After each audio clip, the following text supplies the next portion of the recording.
스쿨.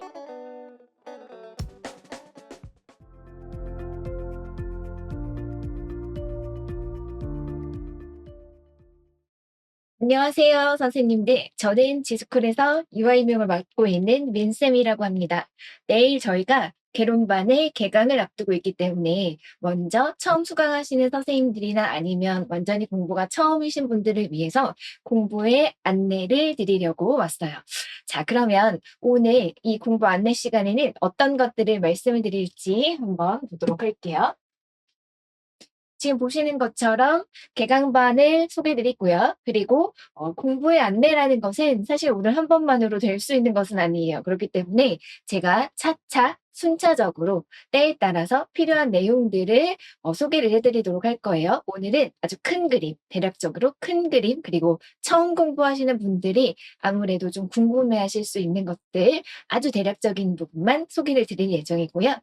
그리고 수강생 전용 자료는 어떤 것들이 있는지 이런 것들을 안내 드리도록 할 거예요. 그리고 스케줄표가 나왔잖아요. 이 스케줄표와 수업 시간을 안내해 드리고 마지막으로는 공부라는 것은 이제 하다 보면 저와 이제 소통을 해야 될 때가 있기 때문에요. 네이버 카페랑 그리고 유튜브 라이브를 어떻게 활용하시면 되는지 안내 드리고 마무리를 드리도록 하겠습니다. 자, 1월 개강반은 두 과정이 있죠. 첫 번째는 유아교육 개론, 그리고 유아교육 과정. 이 두 반은 모두 다 기본 이론반이다라고 묶일 수 있는 반인데요. 우리가 1월부터 6월까지는 계속해서 기본 이론의 다른 영역들을 차차 쌓아나가는 확장적인 어떤 공부를 하는 시기이고요. 여름반으로 가면 본격적으로 이제 문제, 적용과 이해를 더 쌓아가는 그런 반이라고 할 수 있습니다. 자, 기본 교재는요, 양서원 출판사에 두 교재가 있고요. 좀 분량은 이제 분권을 안 하다 보니까 좀 두께는 두껍습니다. 그 이유는 제가 수업에서도 다시 한번 말씀드리도록 할 거고요. 제가 올해는 개정을 하지 않고 강의에 더 좀 집중을 하기 위해서 프린트 자료가 병행이 될 때가 있어요. 매주차 프린트가 있는 것은 아니고요. 프린트로 새로운 내용을 이제 추가해야 될 그런 영역들에서는 프린트 자료를 병행하고 작년 교재를 쓰도록 할 예정입니다.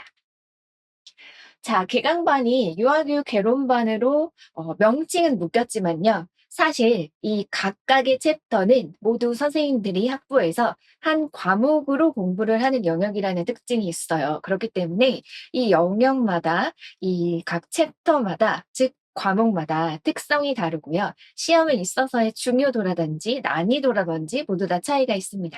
그래서 대략적인 것을 좀 소개를 드리면요. 논술하고 면접의 영역하고 연계되는 내용들이 있어요. 즉 교사론하고 그다음에 부모 교육의 영역은 이러한 것들이 연계되는 영역이다라고 할 수 있고요.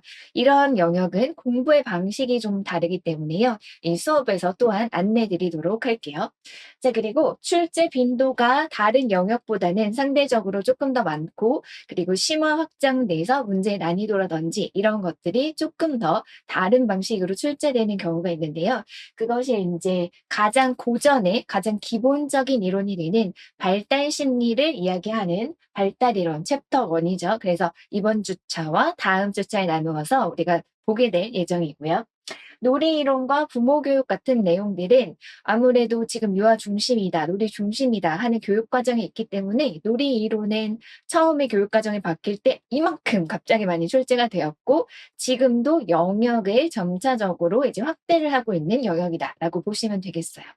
그리고 부모 교육은 아무래도 이게 상담 심리를 이제 가지고 가는 영역이고 우리 유아 교육의 특성이 가정과 연계하지 않으면 어려운 부분이 있기 때문에요.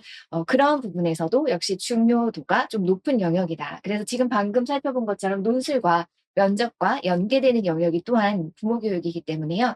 부모 교육은 내용 범위 자체가 상대적으로 너무 많지는 않은데요. 그래도 꼼꼼하게 지속적으로 내가 어느 영역이든 좀 얘기할 수 있는 그런 정도의 실력으로 쌓아나가는, 차차 쌓아나가는 그런 영역이라고 생각해 주시면 좋을 것 같아요.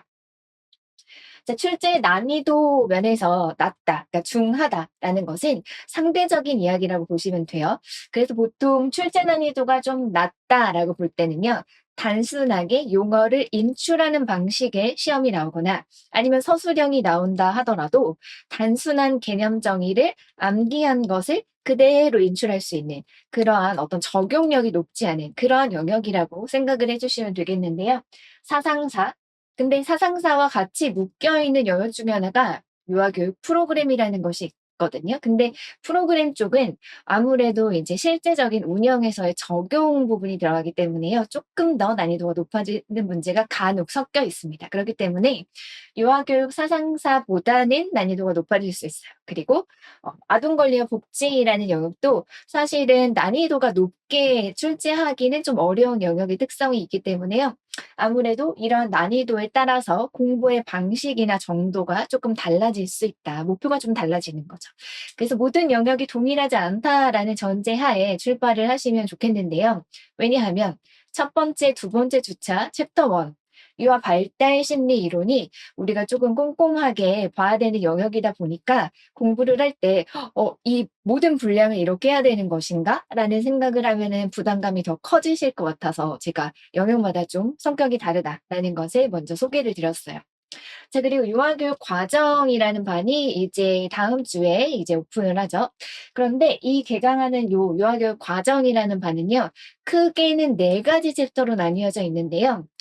지금 보시는 것처럼 좀 꾸준한 출제 영역이라고 이 책자 안에서 볼 수 있는 영역이 교수학습 이론 그리고 세 번째 챕터에 유아교육 과정 운영 챕터가 있어요.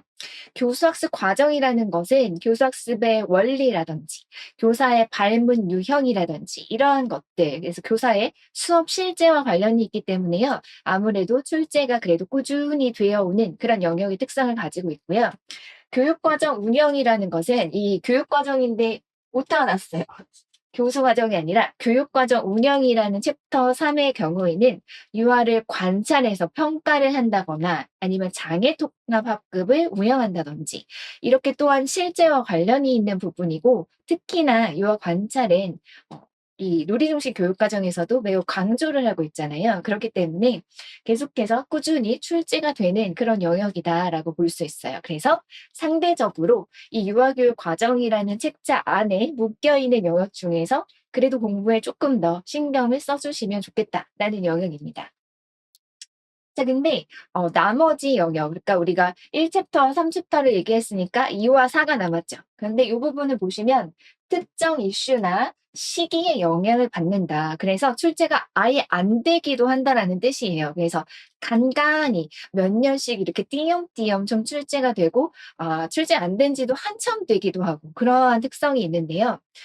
예를 들어서 여기 보시면 교육 과정 이론, 그러니까 교육 과정의 뭐 유형이라든지 이런 것들이죠. 그리고 교육 과정의 변천사, 우리 유치원 교육 과정이 제1 차부터 지금까지 누리 과정까지 2019 개정 누리 과정까지 쭉 이렇게 변천사가 있잖아요, 역사가. 유치원의 역사도 또한 여기에 포함이 되는 영역이고요. 이런 영역들은 특정 이슈나 시기라고 말씀드린 것은 교육 과정이 되게 크게 한번 이제 개정이 되는 시기라든지 이런 시기와 이슈에 영향을 타서 좀 출제가 되기도 하고 아예 안 되기도 하고 이러한 특성이 있는 영역이라고 보시면 돼요. 그래서 사실 이 유아교육 과정이라는 과목이 굉장히 공부에서 좀 소홀해지는 그런 특성이 있습니다. 강론 같은 경우에는 비중이 아예 특정 비중을 차지해서 모든 과목이 일정하게 좀 출제가 되는 편인데 그나마 개론은 지금 말씀드린 이런 중요도를 가지고 있는 반면 유아교육 과정은 아예 출제가 아예 안 되기도 하고 그리고 출제가 된다라고 해도 점수 이 배점이 크지 않다 보니까 소홀해지기는 하는데요. 그래도 기본적으로 지금 꾸준한 출제 영역이라고 말씀드린 이 부분의 공부는 놓치시면 안 된다라는 것을 말씀을 드려요. 근데 이 특정 이슈나 시기에 영향을 받는 것은 선생님들에 따라서 약간 개인의 선택으로 공부를 좀 소홀히 하시기도 하고 여유가 되시는 분들은 모든 것을 좀 꼼꼼히 가져가시기도 하고 그러합니다. 그래서 이렇게 하나의 책자로 묶여 있지만 굉장히 서로 다른 특성이 있다라는 것을 이해해 주시고 출발하셨으면 좋겠어요. 자, 그리고 처음 공부하실 때 가장 많이 질문하시는 것이 예습이냐 복습이냐 그러니까 무엇이 더 중요하냐는 질문이에요. 왜냐면 시간은 한정되어 있고 그죠? 그래서 우리가 시간을 쓰다 보면은 특히 이제 초수이신 분들은 '아 뭐가 더 중요하지?' 이런 이야기들을 이제 많이 들으시는 거죠. 그래서 이렇게 말씀을 드리겠어요. 예습은 그 목적이 있을 거 아니에요. 예습과 복습의 이제 목적을 먼저 생각을 해 봐야 우리가 어떤 거에 선택과 집중을 더 할 것인가를 결정할 수 있겠죠. 근데 결론적으로 먼저 말씀을 드리면 당연히 복습이 훨씬 중요합니다. 왜냐하면 복습이라는 것은 제가 이렇게 적었어요. 강의 수강은 내가 공부한 시간이 아니다. 그래서 우리가 친숙함의 어떤 함정, 오류라는 되게 유명한 그 표현이 있는데요. 특히 인제 공부를 한 횟수가 이제 회차가 좀 지나신 분들은 친숙하기 때문에 그리고 제가 이렇게 앞에 나와서 막 말하는 것을 많이 들으시다 보면은 강사들이 말하는 걸 많이 듣다 보면은 내가 그것을 친숙하기 때문에 '나도 그만큼 안다.'라고 생각하는 오류를 범할 수 있어요. 근데 실질적인 이해도나 적용력 면에서는 그렇게까지 되지 않는 경우가 있다라는 거죠. 그게 우리가 친숙함의 오류인데요. 이 복습은 즉 우리가 강의를 수강을 하고 그리고 이제 책자에 있는 그런 내용들을 나의 것으로 만드는 시간입니다. 그렇기 때문에 당연히 결국은 '내 것으로 만드는 공부는 복습이다.'라고 할 수 있어요. 다만 우리는 '예습이 필요하다.'라는 목적은 뭘까라는 것을 생각을 해볼 때 제가 하는 얘기가 아니라 그러니까 여러 사람들이 이제 공통적으로 하는 얘기가 "이해도와 집중력 때문이다."라고 이야기를 합니다. 이게 되게 유명한 EBS의 실험이 있어요. 그러니까 두 집단을 데리고서 큰 목차라든지 제목을 전혀 소개해 주지 않고 내용을 쭉 풀어서 이렇게 강의를 이제 한 그룹이 있고요. 제목이라든지 그런 어떤 소챕터라든지 이런 것들을 대략적으로 쭉 훑어 주고 그리고 이제 강의를 수강한 그룹이 있어요. 압도적으로 집중력이나 이해도 면에서 이 뒤에 그룹이 효과가 훨씬 높았다는 거죠. 그래서 이 '예습이라는 것에 그 목적성을 갖는다.'라고 하면은 수업을 그래도 우리가 한 주차에 5 개에서 많으면 7 개까지 강의가 나오거든요. 그러면 그 강의들을 쭉 들을 때 그래도 내가 조금 더 아는 단어, 내가 단어를 좀 보았던 거 '아 이 순서를 지금 하고 있구나.'라는 것을 적어도 내가 어디를 가고 있는지 쫓아갈 수 있는 그 정도의 집중력은 발휘할 수 있는 그 정도의 예습이 되는 것을 목적으로 삼는 것이 적합하다. 그래서 우리가 사실 지금은 이제 개론이 막 시작했고 그리고 책자도 하나이고 그러다 보니까 '지금 해야 될 일이 개론반밖에 없다.'라고 생각하시면 '예습을 막 되게 꼼꼼하게 해야지.' 이렇게 생각을 하시는 분들이 있는데요. 제가 예습의 특징, 과목이 늘어날수록 점점 어려워지고 불가능해질 수가 있다. 그래서 예습을 가능한 범위 안에서 설정하는 것이 중요하다라고 말씀을 드릴 수가 있겠어요. 그러면 챕터 내에서 그러니까 우리가 개론에는 총 6 가지의 그 챕터가 들어 있는데요. 그거는 각각 서로 완전히 다른 과목이다라고 말씀을 드렸어요. 그래서 우리는 어떻게 보면 한 주차, 두 주차 동안 선생님들이 보통 한 학기 동안 공부를 해온 그 과목을 한 주 혹은 두 주차 안에 끝내버리는 거거든요. 그래서 엄청난 속도로 나아가는 겁니다. 그렇기 때문에 챕터 내 순서를 이해한다라는 것은 한 과목 안에 어떠한 소챕터들이 들어있는지 그런 것들을 대략적으로 이해를 해 두시고 그리고 소제목과 그 안에 주요 단어들이 있어요. 뭐 파란 글씨로 주로 이렇게 시험에 나왔던 용어라든지 그런 것들을 좀 설정을 해 놓은 것들이 있거든요, 교재에. 그래서 주요 단어 같은 것들을 쭉 훑어보는 정도. 그래서 이거를 '내가 세세하게 다 읽어야겠다.'라고 생각하면 페이지가 너무 많습니다. 그래서 첫 주, 두 주차까지는 그렇게 마음가짐이 될 수가 있어요. 근데 오히려 그렇게 목표를 세우시면 의욕을 오히려 꺾어버리는 그런 결과를 가져올 수가 있기 때문에요. 그냥 제목이 어떤 순서로 되어 있고 그 안에는 그래도 '시험에 나왔다.'라고 하는 단어들은 '이런 것들이 이름이 있구나.' 정도는 한번 훑어보는 정도로 생각을 해 주시면 좋겠어요. 가볍게, 가볍게 가자는 거예요. 자 그래서 초수 선생님들의 권장 정도는 수업이 사실은 그 많은 페이지를 제가 같이 읽으면서 가는 것은 정말 시간 낭비가 돼요. 그래서 저는 '시험을 위해서 이런 것들이 이렇게 중요하다.' 그리고 부연 설명을 드릴 부분들 이런 것들 그리고 선생님들이 실수를 많이 하는 부분들 요런 것들을 안내하는 가이드의 어떤 역할이라고 할 수 있어요. 그래서 저는 길잡이라는 표현을 좀 상징적으로 썼는데요. 같이 동행을 하는 길잡이가 되는 거죠. 그래서 수업을 제가 들으면서 수업을 쭉 나갈 때 제가 한 글자, 한 글자, 한 줄, 한 줄 다 읽으면서 나가는 것은 정말 시간 낭비이기 때문에 이 되게 컴팩트하게 강의를 이제 진행을 하려면 제가 이렇게 이거를 지금 A를 한다, B를 한다, C를 한다 이렇게 넘어갈 때 그래도 이 소제목과 주요 단어들을 한번 보셨다라면 '아 지금 여기구나.'라고 하면서 쫓아오실 수 있는 정도가 되는 정도로 목표를 삼아 주시는 것을 저는 부탁을 드립니다. 자, 복습의 특징은 all or nothing이라고 되어 있는데요. 이게 사실 이제 완벽주의자들의 모토입니다. 얘가 완벽주의자.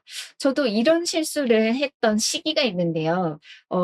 더 잘하려고 시작을 못 하는 거죠. 그래서 거의 사실은 그냥 아예 다 나누어서 조금씩 그냥 무조건 해 두었으면 오히려 결과물이 더 나아질 수 있고 시간도 더 앞당길 수 있었는데 더 잘하려다 보니까 어 전부 아니면 아무것도 아닌 게 되는 그런 실수를 더 저지를 수가 있어요. 그래서 내가 완벽한 이해를 하려고 하고 내가 이것을 완벽하게 다음 주 전까지 이거를 다 완벽하게 해야 된다라는 마음을 가지면 이 or nothing이 될 수가 있어요. or를 가져가려고 하다가 nothing이 될 수 있다라는 거예요. 그래서 이거에 대해서 벗어나셔야 됩니다. 그래서 마음은 항상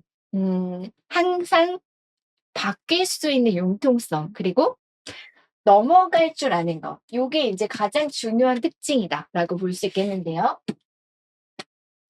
보시면 강의 수강은 내가 공부한 것이 아니다라는 것은 제가 도입해서 말씀을 드렸고요. 시간 계획을 세우는 것이 인제 중요한데요. 계획이라는 것을 이제 뒤에서 말씀을 드리겠지만 계획을 세우는 것과 안 세우는 것은 차이가 굉장히 크다라고 해요. 내 능력의 뭐 30% 밖에 사용을 못하게 되는 결과를 가져올 수 있다라고 하거든요. 선생님들이 오해하시는데 P는 계획을 안 세우는 사람들이 아니에요. "선생님 저는 P라서 계획에 어울리지 않아요."는 핑계가 될 수 있어요. P는 계획이 흐트러져도 그래도 마음을 쪼끔 다시 적응력이 뛰어난 거다라고 오히려 생각을 해 주셔야 돼요. J이신 분들은 원래 계획을 잘 세우시잖아요. 그렇기 때문에 마음을 쪼끔 어떻게 가지셔야 되냐. P는 어떤 걸 주의해야 된다고요? 저는 P이니까 계획이 필요 없어요라는 건 안 돼요. 그리고 J이신 분들은 어떤 거에 유의하셔야 되냐면 너무 촘촘하게 계획을 세우고 거기에서 벗어나면은 그러니까 나의 어떤 통제에서 벗어나면은 마음이 너무 어려워져서 또 여기 nothing으로 가버리는 그런 결과가 오지 않도록 마음에 쪼끔 사실 '내 마음대로 되는 것은 없다.'라는 정도로 마음을 넓게 가져야 될 수도 있어요. 그게 훨씬 도움이 될 수 있습니다. 이거는 비단 공부뿐만이 아니라 사실 우리가 쭉 인생을 흘러오는 것들을 살펴볼 때 내 마음대로 다 되던가요? 절대 그렇지 않죠. 저도 한 번도 그런 적이 없거든요. 그래서 그거를 쪼끔 더 뭐랄까 마음을 쪼끔 더 편안하게 자꾸 내 마음을 편안하게 해 주셔야 되는 것이 제가 이제 당부드리는 바예요. 그래서 어쨌든 계획은 필요하다라는 것인데요. 계획에는 두 가지의 유형이 있습니다. 내용 계획과 시간의 계획이라는 것이에요. 이 두 가지의 절충선이 필요한데요. 내용적인 계획은 시간에 얽매이기보다는 "오늘은 월요일은 피아제를 하고 화요일은 비고치키를 복습하겠어."라고 내용의 목표를 세워 두시는 거예요. 그리고 내용의 목표를 세워 두시는 분이 또 너무 모든 것을 완벽하게 이해하고 넘어가야겠다라고 생각을 하면 오늘 하루가 거의 다 지났는데 피아제가 못 끝날 수가 있죠. 그래서 시간의 리밋을 정해 두셔야 됩니다. 그래서 무조건 넘어가야 되는 한계 지점을 결정하시는 게 좋아요. 그게 내가 이렇게 되지 않는 그 맞이 노선을 만들어 두는 방법이에요. 요런 부분에 대해서는 일단 지금은 시작 부분이기 때문에요. 제가 점차적으로 또 저도 많은 실패를 해본 사람이기 때문에요. 말씀을 드릴게요. 자 그래서 결론적으로는 지금 대략적으로 말씀드릴 수 있는 거는 오늘은 대략적인 틀이잖아요. 그죠? 그래서 계획이라는 것은 내용의 계획이 있고 시간의 계획이 있는 것이다라고 생각을 해 주시면 돼요. 자 그리고 나만의 표시를 해 둔다. 복습은 무엇을 하는 것이냐? 나만의 표시를 만들어 가는 것입니다. 그래서 사실 진짜 중요한 것은 결국은 메타인지인 것 같아요. 제가 1년 만에 이제 해내거나 아니면 다시 했을 때 성공을 해내는 분들을 보면은 결국은 이 자기에 대한 메타인지를 정확하게 하는 분들. 그러니까 내가 무엇을 알고 무엇을 모르고 무엇을 더 해야 되는가 이것을 구체적으로 이제 구분할 줄 아는 것이 이제 그 가장 중요한 비법이었다라고 말할 정도로 중요했어요. 그렇기 때문에 나만의 표시라는 거는 선생님들이 이거는 딱히 정해진 것은 아닌데 예를 들면 이런 거예요. 내가 1 회독을 할 때 회독이라는 것은 내용을 다시 읽는다는 것이잖아요. 그 회독법에 대해서도 제가 차차 이제 안내를 드릴 텐데요.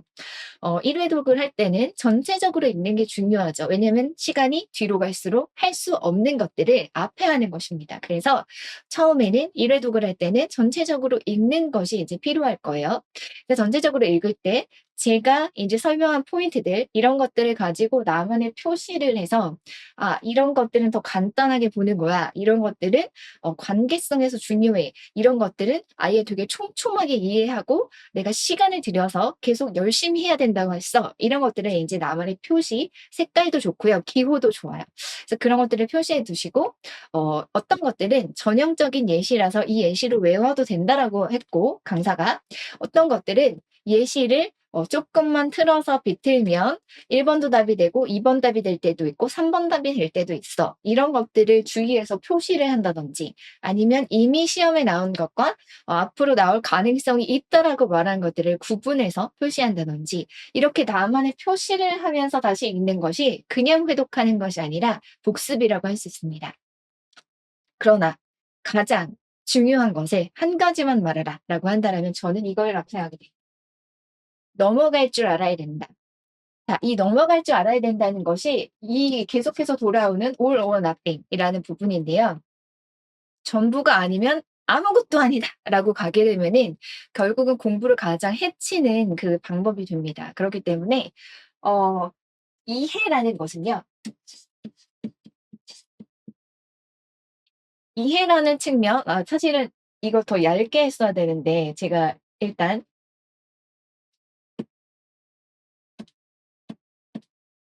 네 더 얇게 포인트. 이해라는 것은요. 매우 중요하죠. "이해가 되지 않은 것을 암기하는 것은 효과가 적다."라고 말할 만큼 이해도는 중요해요. 그런데요. 이 이해도가 한 번 공부를 할 때 완벽하게 모든 것을 이해할 수가 없습니다. 그래서 1 주차를 공부하고 2 주차에 돌아와서 저에게 질문을 해요. 근데 그 질문에 대해서 제가 답을 줄 수 있는 한계가 있어요. 왜냐하면 지금 질문을 보면은 어디까지를 소화했는지를 제가 알 수 있거든요. 그래서 두 번째 단계가 되었을 때 더 세 번째를 얘기할 수 있고 저도 단계 그 분의 이제 질문에 따라서 대답을 할 수가 있는데요. 이 넘어갈 줄 알아야 된다는 것은 선생님들이 지금 공부하시는 이 내용은 지금 한 번으로 100% 이해를 하는 내용이 아닙니다. 그래서 지금은 최대한 나만의 표시를 하면서 최대한 이해를 하려고 그리고 배경 맥락을 지금은 봐둬야지라는 것들이 필요한 시기이고요. 그렇지만 이것이 다시 기출을 이제 분석 강의를 드리면서 두 번째로 돌아왔을 때 내가 그냥 앞에서 강의에서는 질문을 해서 답을 드렸는데도 이해가 안 된 게 있었는데 기출로 두 번째 돌아왔을 때 보니까 그때 이해가 완성되는 것이 있고 그때도 안 되다가 이 문풀반에 들어가서 이 문풀반에서 문제를 적용하려다 보니까 '내가 생각한 그 이해가 아니었어.'라고 하면서 완성되는 이해가 있고요.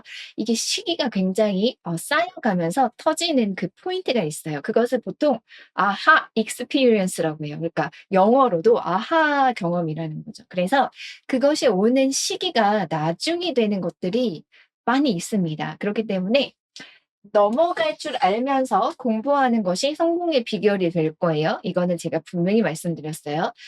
저는 "모든 것을 다 이해해야만 넘어갈 수 있는 성격입니다."라고 얘기를 하시면 저는 거꾸로 이렇게 말씀을 드리고 싶어요. 어 늘 내가 해오던 것을 고수하려는 게 우리의 본능이고 우리 뇌가 하는 작업이라고 해요. 근데 그것을 거스르는 것이 공부이고 뭔가를 이루어낼 때 우리가 해내야 되는 그 포인트라고 생각을 해 주셔야 돼요. 그래서 되게 중요한 부분이다라고 요거는 제가 계속해서 말씀을 드릴게요. 자 그래서 요 넘어갈 줄 아는 것과 그러니까 연결해서 말씀드리면 제일 중요한 것은 지속적이라고 했죠? 단어 보세요. 지속적. 계획을 어떻게 해요? 수정. 제가 앞에서 계획은 중요하다라고 해 놨어요. 계획은 필요하다. 그런데 이 계획은 어떠한 계획이냐? 지속적으로 수정되는 계획이다라는 거예요. 그래서 나에게 맞는 공부 계획을 찾아가는 이 탄력적인 성향을 기르는 것이 무엇보다 1년 동안 중요하다라고 말씀을 드릴게요. 자 그래서 이 습관의 아름다움이라는 아주 궁극에 제가 찬사를 보냈는데요. 이 습관만이 우리를 살게 하는 길이다라고 말씀을 드리고 싶어요. 자 앞에서도 말씀을 드렸지만 "계획을 세우지 않으면 능력을 발휘하지 못한다." 제가 한 말이 아니에요. 일부는 제가 공부머리 공부법에서 일부 발췌를 했는데요. 여기서만 발췌를 한 것은 아니고요. 이 책을 막 사야 되는 것도 절대 아닙니다. 제가 특히 많은 수험생들을 보면서 공감을 한 지점 그리고 저도 스스로 경험을 한 그 지점에서 몇 가지를 가져왔어요. 즉 "계획을 세우지 않으면 능력을 발휘하지 못한다." 이거는 과학적으로 이야기를 하는 이야기들이고요. 하지만 여기에서 중요한 것은 앞에서도 이야기했던 것처럼 '아 계획을 또 못 지킨 바보 같은 나.' 이것은 절대 안 돼요.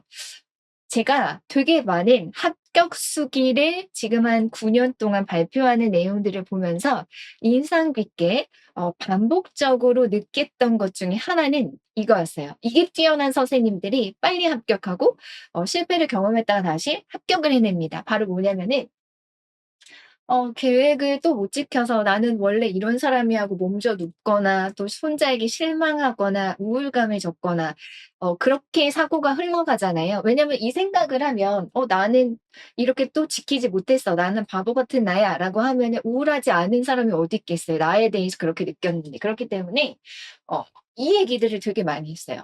"계획은 수정되기 위한 것이라는 생각을 늘 했다. 그래서 이 계획이 지켜지지 않으면 '이게 지금 나에게 뭔가가 맞지 않는다.'라고 하면서 빨리 수정을 해서 변경을 해 보는 것을 했다라는 거예요.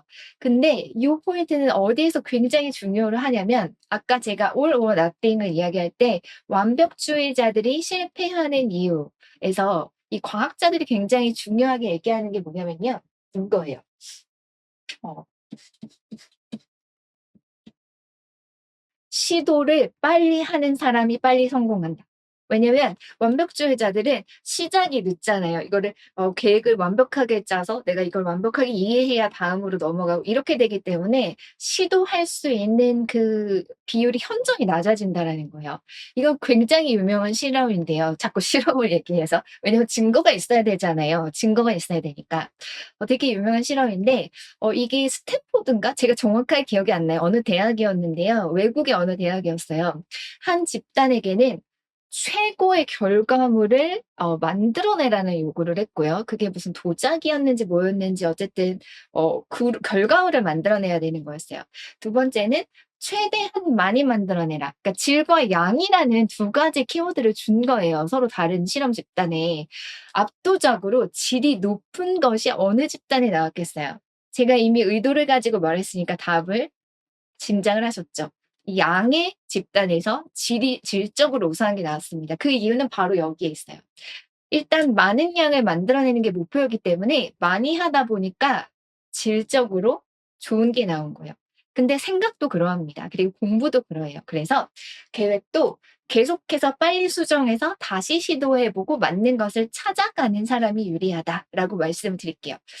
그래서 몸도 눕지 말고 우리는 빨리 수정해서 시도를 하자. 이거를 말씀을 드리고 싶어요. 자 그리고 계획을 세워서 매일 한다라는 것은 결국은 습관을 만들어 나가는 과정이다라고 말씀을 드리고 싶은데요. 부정적인 정서와 정신적인 부담감 때로는요. 이제 과목이 늘어나는 특히 이제 4월 정도가 되면요. 선생님들이 보통 슬럼프가 오는 분들이 많아요. 그런데 해야 되는 그냥 그날 매일 이걸 해야 돼라는 계획을 그냥 우선시하는 분들은 슬럼프를 오히려 느끼지 못하고 지나가시는 분들이 많거든요. 그래서 특히 초수보다 이 다시 하시는 분들이 슬럼프가 많이 와요. 왜냐면 정신적인 부담은 굉장히 크고 우리 뇌에서는 실패라는 경험이 있고, 그런데 또 친숙함의 오류로 '내가 뭔가 아는 것 같아.'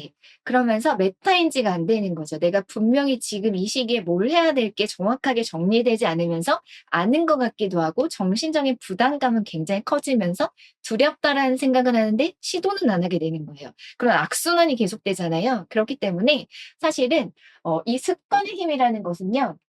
그런 것들을 그런 것들보다 우선순위에 그냥 매일매일 내가 해야 되는 그 일을 놓는 것을 의미를 해요. 근데 사실 처음에는 이 습관을 잡으려고 하는 것을 우리의 뇌과학적으로 봤을 때 굉장히 거부 현상이 일어난대요. 그래서 원래대로 행동하려는 뇌, 새로운 것을 시도하려는 것을 굉장히 반대한다라고 합니다. 그래서 공부를 한다라는 것, 혹은 목표를 가지고 무엇을 꾸준히 한다라는 것은 이 뇌를 역행하는, 그러니까 우리의 본능을 거슬러 올라가는 그런, 연어가 뭐 그런 가사 있잖아요. 그런 것과 같은 행위라고 해요. 그래서 새로운 변화를 거부하는 것이 본능이다. 근데 이 본능은요, 매일매일 조금씩 습관을 잡아가는 것으로 바꿀 수가 있대요. 근데 그러려면은 일정 기간이 걸린다라고 하거든요. 그러려면 매일매일 꾸준히 이 뭔가 '아니야. 오늘은 좀 쉬어. 뭔가 오늘 하고 싶지 않아.' 이런 생각을 일단 들 때 '아 한 가지만 더 하자. 10 분만 더 하자.' 이런 생각들이 있잖아요. 매일매일의 실천. 그래서 계획에 따라서 그래도 습관을 잡아가는 것. 아침엔 무조건 뭘 한다든지, 무조건 몇 시까지는 내가 그래도 이거를 한다든지, 오늘 그래도 내용을 정한 게 있으면 '질적으로 내가 떨어지는 것 같아. 질적으로 완벽하지 않아.' 그래도 일단 거기까지 그냥 하는 거예요, 공부가 안 되는 것 같아도. 그런 것들이 이제 습관의 힘이다. 근데 이 습관을 잡아 놓으면 결국은 이런 정서라든지 정신적인 부담감에서 조금 탈피하게 되는, 오히려 이렇게 역으로 탈피를 하게 되는 결과가 온다는 거죠. 그래서 처음에 부딪히는 그 어떤 그 유혹이, 거스르는, 거부하는 요 포인트를 좀 넘어서는 게 되게 중요하다라고 봐요. 자, 그런데요. 세 번째. 그때 살살해야 된다라는 거예요. 자, 뭐든지 이 거부가 우리가 되게 세게 할수록 크게 오겠죠. 그래서 처음에 왜 다이어트도 되게 심하게 해야 되겠다라는, 아예 굶어 이렇게 하게 되면은 이 막 본능적으로 허기해지면서 오히려 폭식을 하게 되는 것처럼 마찬가지죠. 그래서 살살 시작하라는 것은 이거예요. 공부라는 게 처음부터 의욕이 솟아나는 게 아니라는 게 본능적으로 밝혀진 결과이거든요. 그렇기 때문에 "시작이 반이다."라는 거는 일단 뭔가를 해라라는 건데요. 이거는 의사분이 강의를 하신 내용에서 제가 발췌를 한 거예요. 그래서 2차 지도할 때도 말씀을 드렸는데, 2차 지도는 정신적으로 부담이 너무 크고 두렵기 때문에 시작이 안 되거든요. 근데 두뇌는 일단 행동으로 뭔가를 하기 시작하면은 하는 것으로 인식을 해서 그것이 반복되면 습관으로 인식을 한다라고 해요. 그렇기 때문에 우리는 우리 두뇌를 속이면서 자꾸 세뇌를 시켜야 되는 거예요. 그래서 의욕이 솟아나는 거 아닌데 처음에 너무 세게 하고 처음에 너무 목표를 크게 잡고 하면은 반발이 너무 심해져서 오히려 안 하게 되는 결과를 오게 된다라는 거죠. 오히려 그 계획이 실패로 돌아가요. 그래서 살살한다라는 건 이거예요. 처음부터 우리가 한 그러니까 갑자기 말이 생각이 안 나죠? 한 학기. 한 학기 동안 진행을 하는 한 과목을 무려 하루에 6-7 시간의 강의로 끝내 버리는 거잖아요. 아주 속도를 내 가지고. 그게 처음부터 적응이 될까요? 절대 되지 않습니다. 교수님들이 한 학기 동안 천천히 선생님들이 받아들일 수 있게 가르쳐 주시는 것과는 차원이 다르게 막 쏟아붓잖아요. 그러니까 '이게 뭔가?' 싶을 수가 있죠. 그래서 살살한다라는 거는 처음에 그 강의 듣는 것도 익숙해지지 않기 때문에 처음에는 '내가 하루에 한 강의를 듣겠어.' 이런 식으로 생각을 할 수도 있는 거죠. 그래서 월요일 날 1 교시, 화요일 날 2 교시 이렇게 할 수도 있고, 그다음 주에는 두 교시씩 이 2 시간씩 들어보자 이렇게 한다라든지, 이게 살살한다라는 겁니다. 그래서 살살 젖어들게끔. 근데 중요한 건 뭐다? 일단 '행동을 하는 거다.'라고 생각을 해 주시면 돼요. 그래서 '행동을 하는 것이 무엇보다 중요하다.'라고 보시면 됩니다. 그래서 두뇌는 일단 행동을 하는 거, 그 자리에 그래서 계획을 세우는 게 다시 중요해지는 거예요. 그래서 '이 패턴을 처음에 잡아가는 것과의 싸움이다.'라고 보시면 돼요. 그리고 절대적으로 우리는 한 달 후에 바로 시험 결과를 내는 그런 작업이 아니에요. 1차 시험이 끝나면 2 차가 기다리고 있어요. 그렇기 때문에요. 절대적으로 휴식과 잠, 운동 이런 것들의 균형을 이루지 않으면요. 중간에 무너지게 되어 있어요. 저도 일을 이렇게 너무 몰아서 이제 교재를 쓰거나 할 때 잠을 그냥 절대적으로 줄이지 않으면 시간이 안 나오는 기간이 있잖아요. 그때 인제 좀 무리가 돼 가지고 진찰을 받은 적이 있는데, 하루에 그냥 2-3 시간 이상을 못 잔 게 그냥 누적이 되어 있었어요. 그냥 무조건 해야 그 시간을 채워야 되는 작업 때문에. 그랬더니 어 강의를 하는 사람인데 이렇게 되면은 잠이 이만큼 줄었을 때는 "술에 취한 뇌와 같다."라고 얘기하는 거예요. 실제적으로 제가 강의할 때 A라는 단어를 생각하면서 말하면서 B가 나오기도 하고, 이런 경우가 이제 생기면서 스스로는 생각과 다른 말이 나오거나 이렇게 되는 경우들이 있거든요. 그게 잠을 현저히 줄였을 때입니다. 그래서 선생님들도 가장 미시적으로 얘기하면 이런 거예요.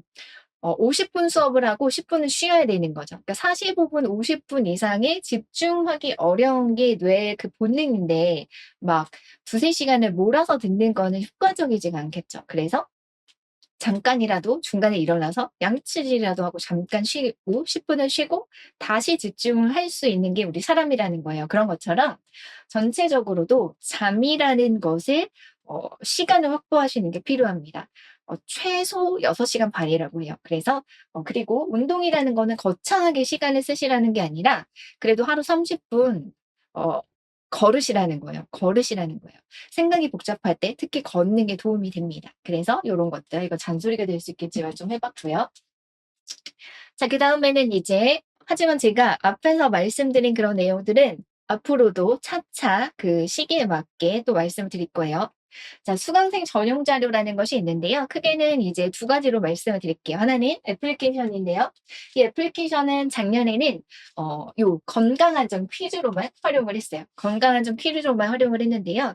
건강한 점 퀴즈는 지금 이 얘기를 왜 드리냐면, 제가 올해는 문제집을 개정을 하기로 해서 문제집의 구성을 좀 바꿀 예정이고요.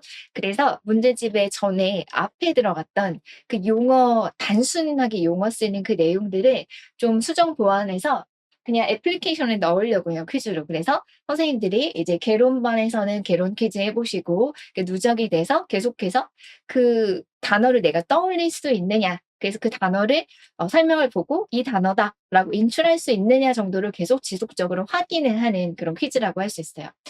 이게 왜 필요한가 생각을 해 보면, 선생님들이 암기를 하는 과정에서 비슷하게 쓰면서 비슷한데 정확하지 않은 단어가 나오는 경우가 많아요. 그래서 그냥 이렇게 종이로 보면서 하는 것보다 반복적으로 밥을 먹으면서 아니면 대중교통을 이용하면서 이런 앱으로 계속해서 그 단어를 정확하게 나오느냐. 왜냐하면은 이 애플리케이션은 지정된 한 두세 개의 단어를 벗어나면은 틀렸다라고 얘기를 하거든요. 그래서 그런 것들로 확인을 해 보는 것을 이제 과목을 이제 늘려갈 거예요. 그래서 요 애플리케이션에 들어가는 그 퀴즈는 앞에서 살펴본 교육과정 서적만 제외하고 개론, 강론 요렇게 차차 시기에 맞춰서 쌓아갈 예정이고요. 개론반의 첫 주차 수업이 2 주차에 끝나잖아요. 챕터 1 발달 이론이 2 주차에 끝나거든요. 그러면 발달 이론까지가 3 주차부터 올라가기 시작한다라고 생각을 해 주시면 돼요. 왜냐면 이것을 제가 원고로 이제 수정을 해서 넘겨도 이 시스템에서 이 카테고리를 늘리고 하는 데는 최소 이제 10 일이 필요하거든요. 그래서 한 챕터를 제가 드렸을 때 10일 정도의 간격으로 이게 쭉쭉 올라갈 거라고 생각을 해 주시면 돼요. 자, 그래서 챕터별로 순차적으로 퀴즈 업로드가 되고요. 기존에 지금 이렇게 생활안전, 교통안전, 이렇게 건강안전의 그 영역들이 올라가 있는데요. 이거를 막을 수가 없는 것 같아요. 그래서 이게 열려 있지만 요거는 작년 내용이고요. 올해 내용에서 법령이나 이런 것들이 바뀌어서 수정돼야 될 내용은 4월까지 체크를 할 예정이어서요. 이거는 해당이 안 돼요. 열려 있어도 올해 내용이 아니라고 보셔야 돼요. 그래서 건강안전 퀴즈는 현재 해당 사항이 없으며 존재는 할 거예요. 애플리케이션에. 근데 4월 중순 이후 강의가 개강이 되면 그거에 맞추어서 시작이 된다라고 보시면 돼요. 그래서 이 애플리케이션은 이용하시되 지금 우리가 진행 중인 과목만 가지고서 해보세요. 전 분명히 안내드렸습니다. 자, 그리고 두 번째는 서술형 용어 캘린더 365일. 뭐 365일 한다는 것보다 상징적인 의미죠. 그래서 이 캘린더처럼 서술형 키워드로 공부를 하는. 그러니까 우리가 용어를 단순하게 인출해야 되는 정도의 용어가 있고 서술을 해내야 되는 영역들이 있어요. 그래서 제가 이 단순하게 어떤 용어들이 있었나 이거는 교재 안내 드릴 때 교재 맨 뒤에 챕터별로 다 들어가 있잖아요. 그거랑 다르게 그 용어 중에서 서술을 요구를 하는 용어들을 따로 뽑아서 이렇게 키워드들을 적어서 이렇게 만들고 있어요. 지금 제작 중이고요. 2월 중순부터는 이 지스쿨에 이북이 이제 수강생이 이용할 수 있는 이북 시스템이 있어요. 거기에서 선생님들이 이제 쿠폰을 사용을 해서 무료로 이용하실 수 있도록 올리도록 할게요. 그래서 이제 거기에 이제 뭐 이렇게 판매로 들어가 있을 텐데요. 원래 이제 다른 선생님들이 이북을 판매하시기 때문에 근데 이거를 일단 수강생 전용으로 저는 쿠폰을 발행을 해서 무료로 이용하도록 할 거고요. 예를 들면은 근데 요거예요. 요거가 인제 처음에 지금 제작을 할 때는 이북이 먼저 이제 시스템이 시작이 될 거고요.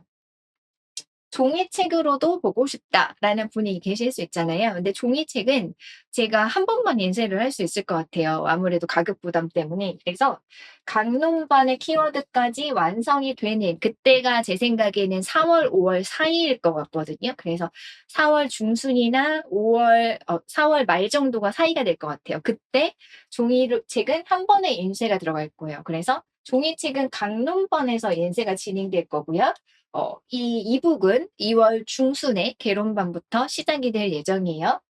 그래서 종이책자는 그럼 어떻게 받을 수 있느냐? 제가 이제 제작을 하는 거기 때문에 임강생분들만 배송비를 결제하시면 되고요. 직강생분들은 학원에서 가져가시면 되는 시스템이다라고 보시면 되겠어요. 자, 그래서 요거는 그러니까 예를 들면 뭐 간단히 예를 들면 이런 거죠.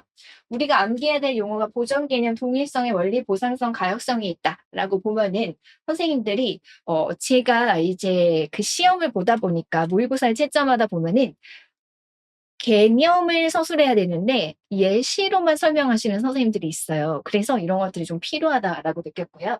예를 들어서 보존 개념 그러면 대상의 외형은 이렇게 하는 거예요. 대상의 외형은 변화하더라도 그 속성을 변화하지 않음을 이해하는 것이다. 이런 식으로 내가 이 어휘들을 보면서 관계성을 만들어서 말로 해본다라는 거죠.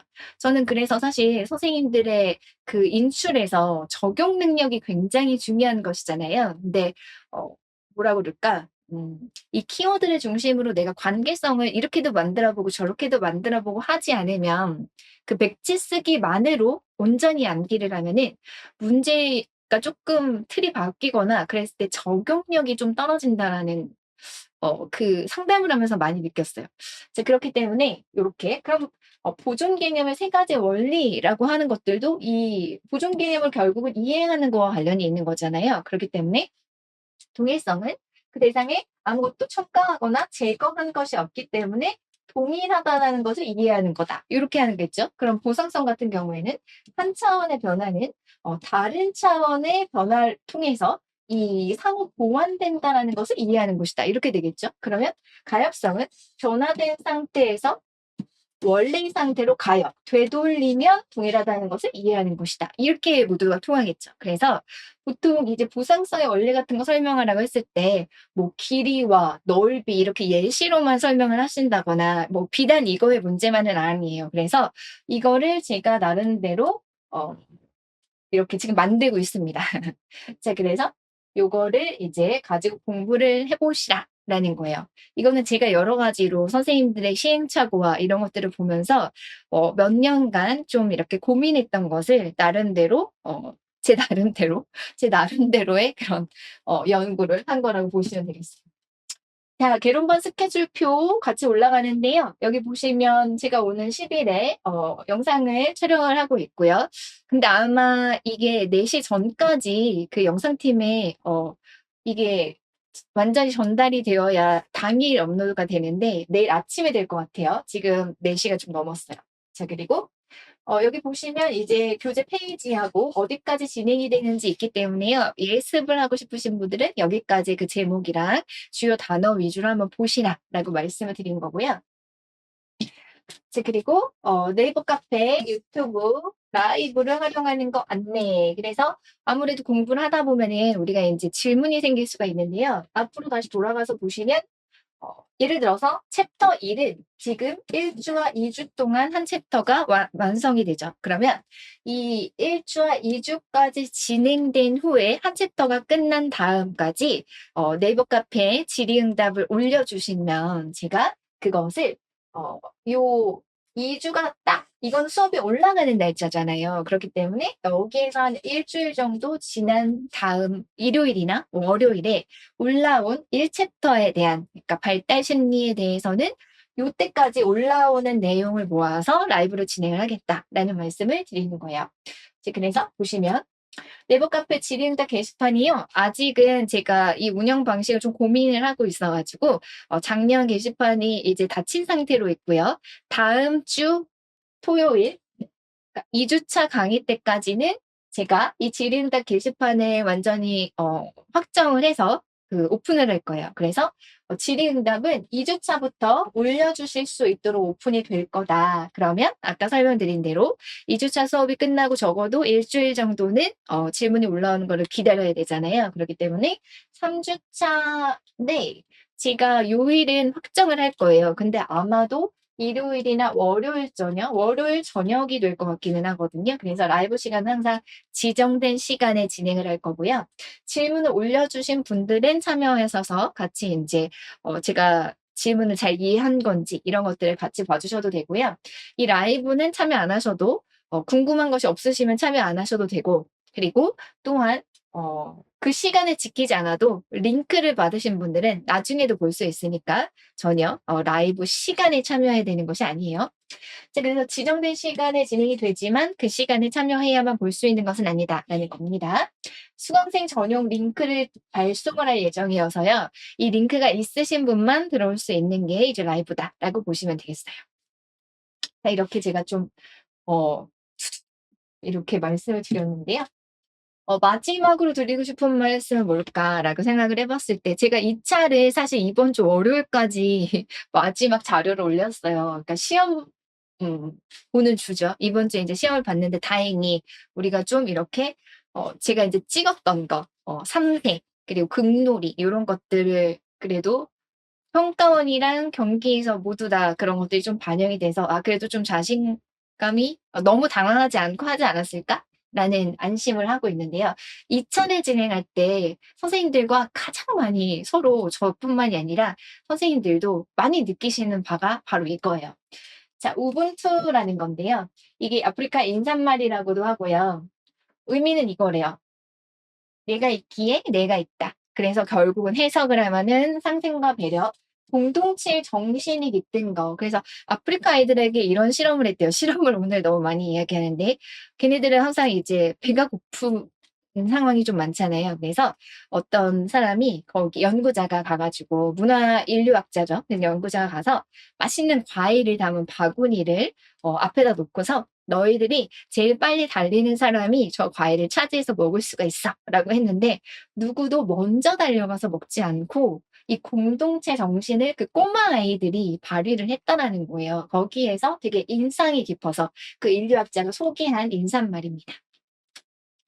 자, 그래서 저는 '우리 공부도 시험도 이런 마음으로 함께하는 한 해가 되었으면 좋겠다.' 그래서 사실 2 차에서 왜 이런 생각을 많이 하게 되냐면, 우리 같이 이제 모여서 이제 그룹으로 하시는 선생님들이 뭐 냉정하게 말하면 경쟁자일 수 있겠지만, 사실 그렇기보다는 서로가 서로를 진짜 마음으로 지지하고 하면서 그 그룹이 다 같이 되는 경우가 굉장히 많아요. 그래서 저는 우리라는 정신이 그 2 차의 혹독한 그 살벌한 그 정신적인 부담감이 굉장히 큰 시기이거든요. 그래서 그 시기를 이겨내게 하더라. 그래서 저도 끝까지 인제 같이 지지를 하려고 하는 이유가, 혼자라고 생각을 하면은 너무 이제 그 두려움에 떨게 되는 게 2 차인 것 같아요. 그래서 마지막까지 우리가 함께 한다라는 그 마음을 발휘해서 더 용기를 내서 아름답게 해내는 모습을 항상 보는 게 2 차입니다. 그렇기 때문에 사실 2 차뿐만이 아니라 1 차에서도 우리가 돼야 되는 상황이 좀 많이 있을 거예요. 그래서 우리가 함께 뭐 문제집 분류도 돌아가면서 좀 서로 돕는다든지 이런 것들을 좀 할 예정이고요. 요거를 저의 마지막 당부의 말씀으로 드리면서 저는 내일 강의로 1 주차 강의로 돌아올게요. 너무 처음 하시는 분들은 너무 겁먹지 말고 "살살 하셔야 된다." 그 말씀을 기억해 주세요. 그러면 좋은 저녁 되시기를 바랍니다. 내일 뵐게요.